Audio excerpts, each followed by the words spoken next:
Сәлеметсіздер ме балалар? Бүгін біз сіздермен Иван Айвазовскийдің 9-шы толқын туындысымен танысамыз. Егер мен сіздерден табиғи апаттардың қайсысы бір уақытта ең күшті, болжанбайтын, қорқынышты және сұрапыл екенін сұрасам, мүмкін сіздердің көпшілігіңіз бұл теңіз деп ойлайтын шығарсыздар. Бұл шынымен де солай. Су кеңістігі ежелден бері барлық шығармашыл тұлғалар, ақындарды, композиторларды және суретшілерді де толғандырғаны таңғаларлық емес. Бірақ кескіндемешілердің ішінен теңізді шынайы фотографиялық дәлдікпен, жалынды құштарлық және махаббатпен 19 ғасырдың ұлы суретшісі Иван Айвазовский сияқты ешкім жаза алмады. Суретші Қара теңіздегі кішкентай қала Феодосияда дүниеге келді. Балалық шағында әкесінің мүлде теңіз жоқ жерлер туралы әңгімелерін тыңдап, бұл қалай болатынын түсінбеді. Оған теңізсіз өмір сүру мүмкін емес сияқты көрінді. Суретші болғаннан кейін ол өз туындыларының басты кейіпкерін су апаты жасағаны таң қаларлық емес.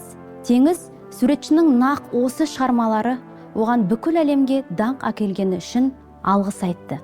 Айтпақшы, теңіз тақырыбындағы пейзаждар үшін арнайы марина термині қолданылады. Айта кету керек, Иван Айвазовский өз картиналарын шығармашылық шабыт болмаған кездердің азабын сезінбестен оңай және қуанышты түрде жазған. Суретші жұмысының кездейсоқ куәгері қол қозғалысының жеңілдігі мен өзіне көңілі толған бет әлпетіне қарап, мұндай жұмыс нағыз рахат деп сенімді түрде айтуға болады деп жазды. Сонымен қатар, ол айқын жылдамдықпен жұмыс істеді. Суретші егер туындысын жазуға 10 күн кетсе, онда бұл өте көп деп санады. Мариналар кенеп бетінде бірнеше сағатта дүниеге келген кездер болды. Айвазовский өзінің толқындар арасында атты ең үлкен туындысын 11 күннің ішінде жазды. Сол кезде ол 81 жасқа толған еді. Және шебер бүкіл алдыңғы өмірін осы туындыға дайындық екенін мойындады. Сондықтан болар, Иван Айвазовский өмірінде 6000-нан астам туынды жазып үлгерді. Айвазовскийдің туындыларына қараған кезде, сіз олардың қаншалықты жанды, шынайы екеніне таңданасыз. Теңіз суы тығыз, тұзды, тұрақсыз, мөлдір және әрқашан күшті сипатқа ие. Аспан шексіз, кең, кейде бұлттармен жабылған, бірақ одан да аз терең емес.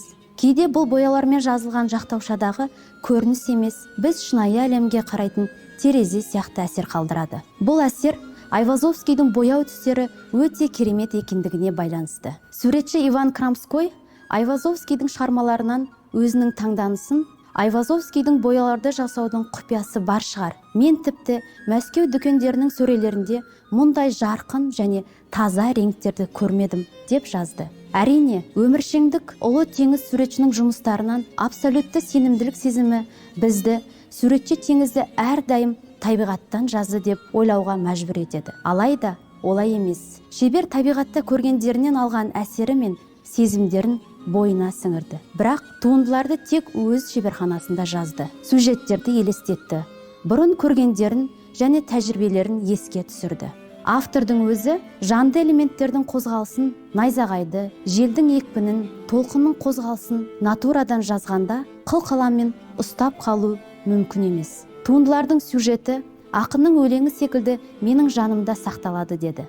Шебердің өзі мен оның замандастарының айтуынша, суретші жұмысты аспан бейнесінен бастаған. Бұл Айвазовскийдің туындыларындағы теңізден кем емес маңызды кейіпкер. Ол мұны бір уақытта бір деммен жасады. Оның ұсынысы бойынша бұл туындыларды жарық көзінен, яғни кенептегі ең жарқын нүктеден бастап қарау керек.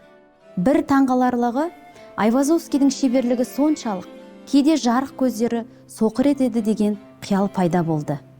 Автор бір кезде Европалық көрмеде көрермендер картиналардың бірінде жазған жарық әсеріне таңғалып, суретшіні кенептің артына шам қойды деп күдіктенгенін, олардың пікірінше кенепті ішінен жарықтандырғанын күлкімен есіне алды. Амогус сияқты.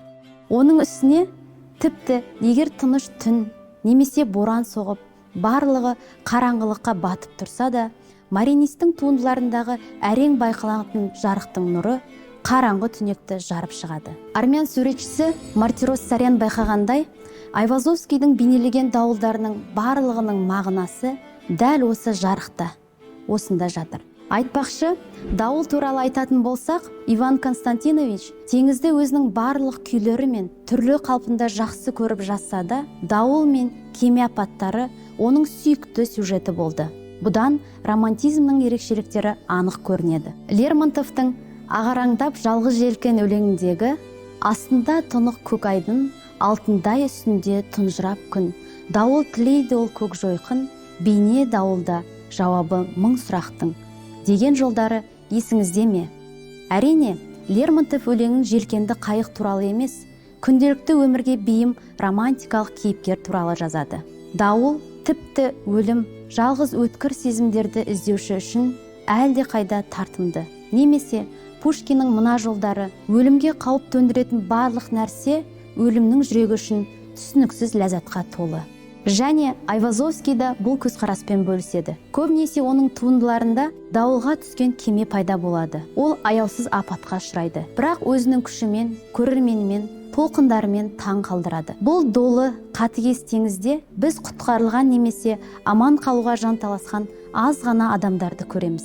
Бірақ бұл адамдар апаттарда жоғалады. Олар ғаламның кішкене бөлшегі, суық мұхиттың құшағындағы ойыншықтар ғана. Достоевский бұл туралы былай деп жазды: оның дауылында үміт бар, көрерменді, жанды, нағыз дауылда таң қалдыратын мәңгілік сұлулық бар. Айвазовский талантының бұл қасиетін бір жақты деп айтуға болмайды, өйткені дауылдың өзі шексіз түрлі. Айвазовский шығармашылығының нағыз апофеозы кескіндемедегі ең үздігі немесе мінсіз дауылы оның сөзсіз 9-шы толқын жауқары болды. Теңізшілердің көне сенімдері бойынша дауыл кезінде зардап шеккендер үшін ең қауіпті, ең үлкен және ең жойқын 9-шы толқын болып табылады. Сіздерге айта кетейін, ғалымдар бұл нұсқамен келіспейтіндерін айтқан болатын. Олардың пікірінше үлкен толқындардың жиілігін есептеу мүмкін емес. Егер кеме апатына ұшыраған адам осы шабуылдан аман қалса, онда ол апаттан аман қалады. Өмір бойы теңізде немесе теңіздің жанында өмір сүрген Иван Айвазовский бұл халық дәстүрін жақсы білген. Бір сәтте ол осы тағдырлы сюжетті кенеп бетіне түсіруге шешім қабылдады. Айта кету керек, бір кездері суретшінің өзі де сұмдық дауылдан аман қалған. 1844 жылы Бискай шығанағында дауыл болды. Бортында суретші бар кеме батып кетті деп есептелді. Ал газеттер бірден жас болса да Еуропада әйгілі суретшінің қайғылы өлімі туралы хабарлады. Бұл оқиға Айвазовскийдің жанында мәңгі сақталды. Мүмкін ол туралы естеліктерді кейінірек өзінің 9-шы толқын туындысына арқау еткен шығар. Ал енді көркем туындыны тамашалайық. Суретшінің өзі сұнғандай жарық көзінен бастайық. Күн қазір ғана шыққан секілді. Ол әлі де көкжиектен төмен.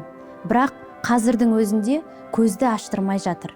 Күн көкжиек сызығындағы алтын құйманың нүктесінде орналасқан. Одан төгілген қызғылт алтын түс айналаның бәрін ертегідегідей фантастикалық етеді. Осындай жылы және өзінің сәулелерімен жылтатын шамдардан толқындар бойымен қашып, толқындарға жол бөліп, мерекелі және өте шынайы жарқырайды. Міне, біз құтқарылған 6 саяхатшылардың апат болған кеменің діңгегіне қатты жабысқанына назар аударамыз. Байқасаңыздар, романтизм көркемдік стиль ретінде еуропалықтар шығыс эстетикасына сілтеме жасаған экзотикаға бейім. Айвазовский жәбірленушілерді егжей-тегжейлі суреттейді. Олардың сыртқы келбеті мен киімдері экзотикалық, шығыс туралы нақты айтады. Адамдардың фигуралары пирамида құрайды. Апатқа ұшырағандардың ең жоғарғысы қызыл орамалды қатты сілкіп, кем дегенде біреудің назарын аударуға тырысуда. Бұл бақытсыз адамдар түні бойы өз өмірлері үшін апатпен күрескен секілді. Осы дабыл матасының бойымен жоғары қарай жарық шығаратын көтерілген жұлдызбен симметрия нүктелерінде сырғанай отырып, біз көкжиектен көтеріліп жатқан үлкен жасыл толқынды көреміз. Бұл сол 9-шы өлімге әкелетін толқынның өзі.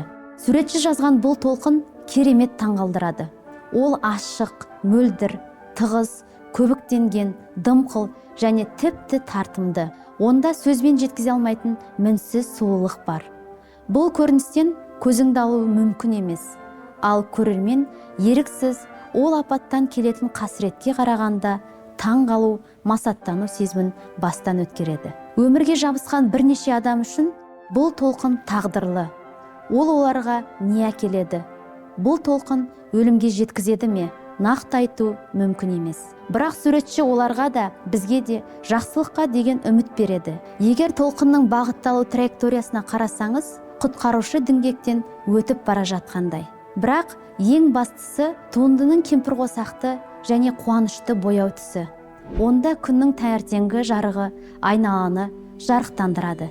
Төгіліп, әнұран сияқты естіледі. Ол бейне бір бізге де, туындының кейіпкерлеріне де түн өтіп, күн келгенін, дауыл жақында аяқталатынын айтқандай. Бұл көркем туындыны заманда суретшілер бірден қуана қабылдады. Оны көруші үшін суретшінің шеберханасына ұзын кезектер пайда болды. Шығарманың көрерменге әсері туралы қызықты оқиғалар айтылды. Туындыны жазып жатқан кезінде Айвазовскийге оның досы суретші Илья Репин де келген екен. Иван Константинович оны шеберханаға келуге шақырды және оның алдында есікті ашып, қонақты мәдениетті түрде алдыға жіберді. Еш нәрседен күдіктенбеген Репин кенеттен таң қалып, қысылып қалды. Кіреберістің қарсы алдында ілулі тұрған 9-шы толқын оны бейне бір жауып қалатындай болды. Естеріңізге сала кетейін, бұл дәуірде түрлі түсті сапалы фотосуреттер, видеолар, интернет, сандық технологиялар болған жоқ. Ал суретшілер өте әсерлі адамдар. Сондықтан мұндай оқиға 19 ғасырдың ортасында болуы әбден мүмкін еді. Сіз сенбеуіңіз мүмкін.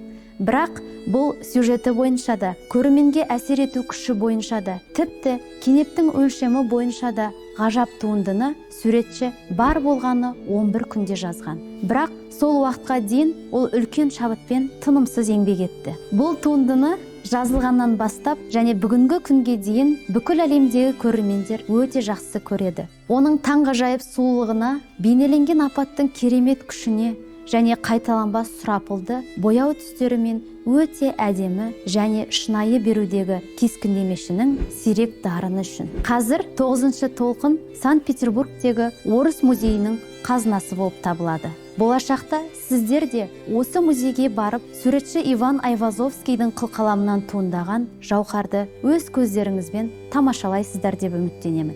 Ал енді біздің сюжет бойынша сұрақтарға көшелік. Бірінші сұрақ. Айвазовскийдің туған және сүйікті қаласы қалай аталады? Екінші сұрақ. Теңізді бейнелейтін пейзаждар қалай аталады? Үшінші сұрақ. 9-шы толқын туындысы қандай көркемдік стильге жатады?